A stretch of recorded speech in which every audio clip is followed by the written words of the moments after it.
ಬೆಳಗಾವಿಯಲ್ಲಿ ಕಾನೂನು ಸುವ್ಯವಸ್ಥೆಯನ್ನು ಸರಿಪಡಿಸೋ ನಿಟ್ಟಿನಲ್ಲಿ ಪೊಲೀಸರು ವಿಪರೀತ ಹೆಜ್ಜೆಗಳನ್ನು ಇಡ್ತಾ ಇದ್ದಾರೆ. ಒಂದೊಂದಾಗೆ ಬೆಳ್ಳಂಬೆಳಗ್ಗೆ ರೌಡಿ ಶೀಟರ್ಗಳ ಮನೆಗೆ ಗೋಕಾಕ್ ಪೊಲೀಸರು ಭೇಟಿ ಕೊಟ್ಟಿದ್ದಾರೆ. ರೌಡಿ ಶೀಟರ್ಗಳ ಪರೇಡ್ ಕೂಡ ಮಾಡಿದ್ರು. ಕಾನೂನು ಸುವ್ಯವಸ್ಥೆಗೆ ಬೆಲೆ ಕೊಟ್ಟು ಇರಬೇಕು, ಬಾಲ ಬಿಚ್ಚಿದ್ರೆ ಬಾಲ ಕಟ್ ಮಾಡ್ತೀವಿ ಅಂತ ಪೊಲೀಸರು ಸಂದೇಶವನ್ನು ಈ ಮುಖಾಂತರ ಕೊಟ್ಟರು. ವಿವಿಧ ಪ್ರಕರಣಗಳಿಗೆ ಬೇಕಾಗಿರುವಂತಹ ರೌಡಿ ಶೀಟರ್ಗಳ ಮನೆಗಳಿಗೆ ಹೋಗಿ ಇಲ್ಲೇ ಇದ್ದಾರಾ, ಅಬ್ಸ್ಕಾಂಡ್ ಆಗಿದ್ದಾರಾ, ಕ್ರಿಮಿನಲ್ ಆಕ್ಟಿವಿಟೀಸ್ನಲ್ಲಿ ಆಕ್ಟಿವ್ ಆಗಿದ್ದಾರಾ ಅಂತೆಲ್ಲ ಪರಿಶೀಲನೆ ಮಾಡೋ ಕೆಲಸವನ್ನು ಮಾಡಿದ್ರು ಮತ್ತು ವಾರ್ನಿಂಗ್ ಅನ್ನು ಕೊಟ್ಟರು. ಯಾವುದೇ ಕಾರಣಕ್ಕೂ ಸಮಾಜದಲ್ಲಿ ಶಾಂತಿ ಭಂಗದ ಕೆಲಸಗಳಲ್ಲಿ ಭಾಗಿಯಾಗಬಾರ್ದು, ಭಾಗಿಯಾದರೆ ನಿಮ್ಮನ್ನು ಹೆಡೆಮುರಿ ಕಟ್ಟಕ್ಕೆ ಬರುತ್ತೆ ಅಂತ ನಿಮಗೆ ಕೆಲವು ವಿಜುವಲ್ಸನ್ನು ತೋರಿಸ್ತಾ ಇದ್ದೀವಿ.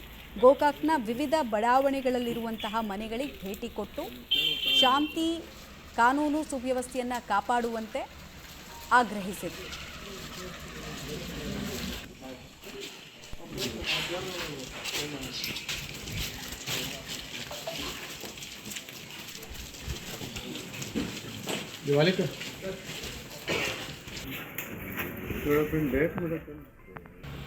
ನೋಡಿ, ಯಾವ ಒಂದೊಂದು ಸ್ಟೇಷನ್ ಲಿಮಿಟ್ನಲ್ಲಿ ಯಾರ್ಯಾರು ರೌಡಿ ಶೀಟರ್ಗಳು ಇದ್ದಾರೆ ಅನ್ನೋದು ಗೊತ್ತಿರುತ್ತೆ. ಅವ್ರನ್ನೆಲ್ಲ ಕರೆಸ್ಕೊಳ್ಳೋ ಕೆಲಸವನ್ನು ಕೂಡ ಆಗ್ತಾ ಇರುತ್ತೆ. ಆಮೇಲೆ ಸಿಗ್ನೇಚರ್ ಎಲ್ಲ ಬಂದು ಮಾಡಬೇಕಾಗತ್ತೆ, ಅಬ್ಸ್ಕಾಂಡಿಂಗ್ ಆಗಿಲ್ಲ ತಾನು ಅಂತ.